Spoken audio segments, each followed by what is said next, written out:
Assalamualaikum warahmatullahi wabarakatuh. Alhamdulillahirabbil alamin wassalatu wassalamu ala asrofil anbiya'i wal mursalin sayyidina Muhammadin wa ala alihi washabihi ajmain. Yang terhormat kepada Bapak dosen pengampu fikih munakahah yaitu Bapak Fathur Razi MPDI, dan semua orang yang menonton video ini semoga diberi keberkahan, keselamatan dan ilmu yang bermanfaat dari menonton video ini. Baik, langsung saja kepada intinya, yaitu di sini kami akan menampilkan suatu video penjelasan untuk memenuhi tugas presentasi fikih munakahah dari kelompok 6 yang akan menjelaskan tema tentang khulu, fasak dan ila. Baik, langsung saja kepada materinya. Baik, di sini saya akan menjelaskan tentang khulu. Yang pertama, pengertian khulu. Khulu disebut juga dengan istilah tolak tebus, yaitu perceraian yang disusulkan oleh istri kepada suami dan istri sanggup membayar ganti rugi atau tebusan kepada suami yang akan mengkhuluknya. Khulu merupakan perceraian yang dilakukan oleh suami terhadap istrinya atas dasar kehendak istri dengan catatan pihak istri sanggup membayar ganti rugi atau iwat kepada pihak suami, yang dilakukan atas dasar adanya kesepakatan dan persetujuan antara kedua belah pihak dengan menggunakan perkataan cara atau khulu dengan suaminya. Sedangkan iwatnya adalah segala sesuatu yang mempunyai nilai yang dapat dijadikan sebagai mahar, serta adanya persetujuan mengenai tebusan yang diberikan pihak istri kepada suami dan antara kedua belah pihak tersebut. Dan yang selanjutnya yaitu dasar hukum hulu. Dasar hukum hulu itu terdapat dua dasar, yaitu yang pertama dari Al-Quran dan yang kedua dari hadis. Kalau dari Al-Quran itu ditegaskan dalam surah Al-Baqarah ayat 229 yang berbunyi, fa in khifatum alla yuqima hududullahi fala junaha alaihima fima iftadat bih tilka hududullahi fala ta'taduha wa may yata'adda hududallahi fa ulaika humudz zalimun. Yang artinya, jika kamu khawatir bahwa keduanya, yaitu suami istri, tidak dapat menjalankan hukum-hukum Allah, maka tidak ada dosa atas keduanya tentang bayaran yang diberikan oleh istri untuk menembus dirinya. Itulah hukum-hukum Allah, maka janganlah kamu melanggar. Dan barang siapa yang melanggar hukum-hukum Allah, maka itulah orang-orang zalim. Dan yang kedua yaitu dari hadis, sebagaimana Rasulullah SAW bersabda dari Ibnu Abbas radhiyallahu an, sesungguhnya istri Sabit bin Qais datang menghadap Nabi SAW seraya berkata, "Ya Rasulullah, Sabit bin Qais itu tidak ada yang saya cela akhlaknya dan agamanya. Akan tetapi saya tidak mau kufur atau terjadi pertengkaran di dalam Islam." Lalu Rasulullah SAW bersabda, "Apakah kamu mau mengembalikan ke kebunnya yang dahulu diberikan sebagai mas kawin?" Dia menjawab, "Ya." Lalu Rasulullah SAW bersabda, "Terimalah kebun itu dan tolak istrimu 1 kali." Hadis riwayat Bukhari. Dan yang kedua, dan mengenai pembahasan terakhir tentang khulu, yaitu tentang rukun dan syarat khulu. Rukun khulu ini mempunyai 4 rukun. Di antaranya, 1, adanya persetujuan suami istri. Yang kedua, iwat atau ganti rugi. Yang ketiga, adanya alasan khulu. Dan yang terakhir yaitu sigot khulu. Adapun syarat-syarat khulu itu mempunyai 4 juga. Yang pertama, adanya kerelaan dan persetujuan. Yang kedua, istri yang dapat dikhulu. Yang ketiga, iwat atau pengganti. Dan yang terakhir, waktu menjatuhkan khulu. Sekian, terima kasih. Saya menjelaskan di poin B, fasa.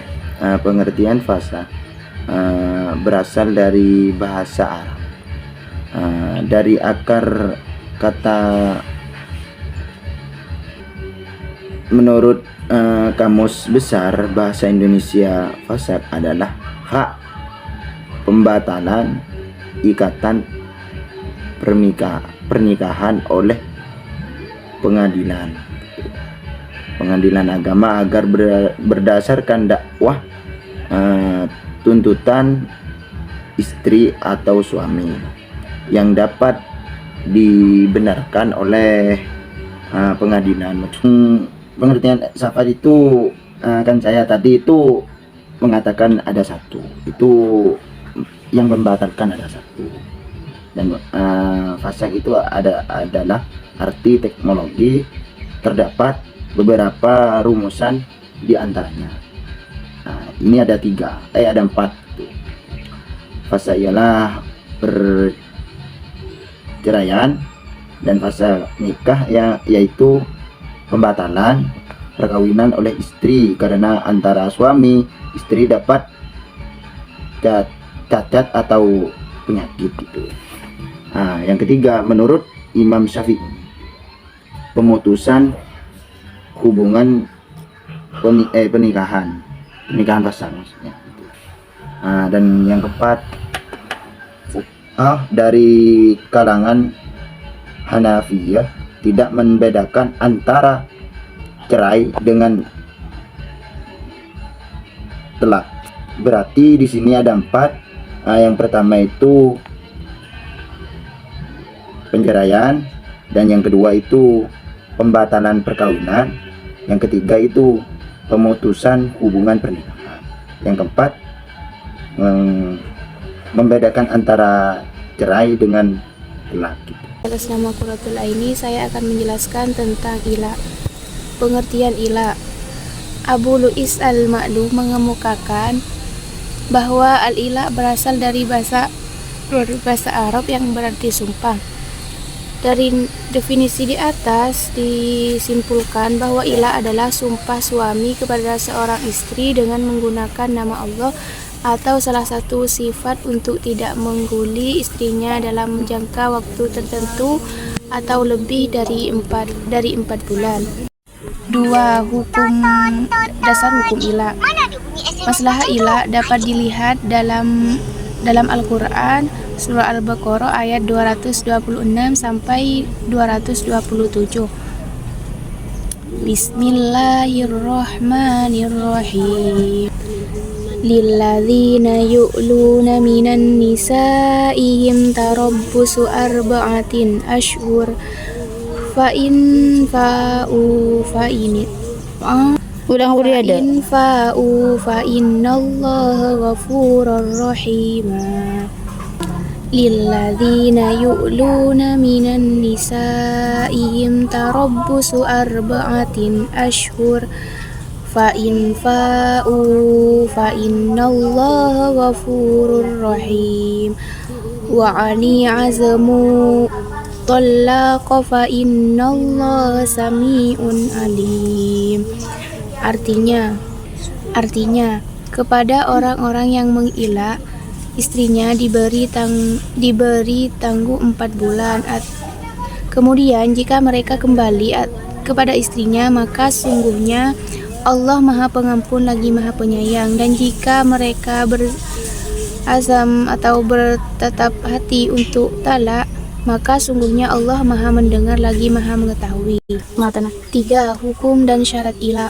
Menurut jumhur fuqaha, ila memiliki 4 rukun, yaitu yang pertama al-halif atau orang yang bersumpah, dan yang kedua al-mahluf bihi yang dijadikan sebagai sumpah, dan yang ketiga al-mahluf alai atau objek sumpah. 1. Al-halif. Menurut mazhab Maliki, dia adalah suami muslim yang akil baligh yang dapat dibayangkan jatuhnya ila darinya. Orang-orang yang merdeka ataupun budak, sehat atau sakit, maka tidak sah ila yang dilakukan oleh ahli dhimma.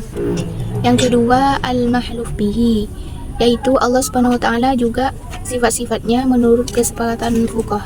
Dan yang ketiga adalah al-mahluf alaih. Yang pertama, objek sumpah itu adalah persetubuhan dengan semua lafal yang mengandung pengertian persetubuhan. Dan yang keempat adalah masa. Menurut pendapat jumhur fuqaha selain mazhab Hanafi, yaitu suami bersumpah untuk tidak menyetubuhi istrinya selama lebih dari 4 bulan. Sedangkan menurut pendapat mazhab Hanafi, masa yang paling minimal adalah lebih dari 4 bulan. Syarat-syarat ila menurut jumhur ulama adalah sebagai berikut. Yang pertama, suami bersumpah dengan nama Allah Subhanahu wa taala atau salah satu sifatnya. Yang kedua, objek sumpahnya itu adalah seagama dengan faraj istrinya dalam jangka waktu lebih dari 4 bulan. Yang ketiga, wanita itu masih berstatus istrinya, sekalipun secara hukum dalam masa iddah. Dari penjelasan di atas, maka yang menjadi syarat ilah adalah yang pertama syarat suami, yang kedua syarat istri, yang ketiga syarat. Terima kasih telah menonton video ini. Semoga para menonton bisa mendapatkan ilmu dan bisa mengimplementasikannya ke dalam kehidupan, dan semoga ilmunya selalu berkah dan barokah. Kami dari kelompok 6 mengakhiri video ini. Akhir kata, wassalamualaikum warahmatullahi wabarakatuh.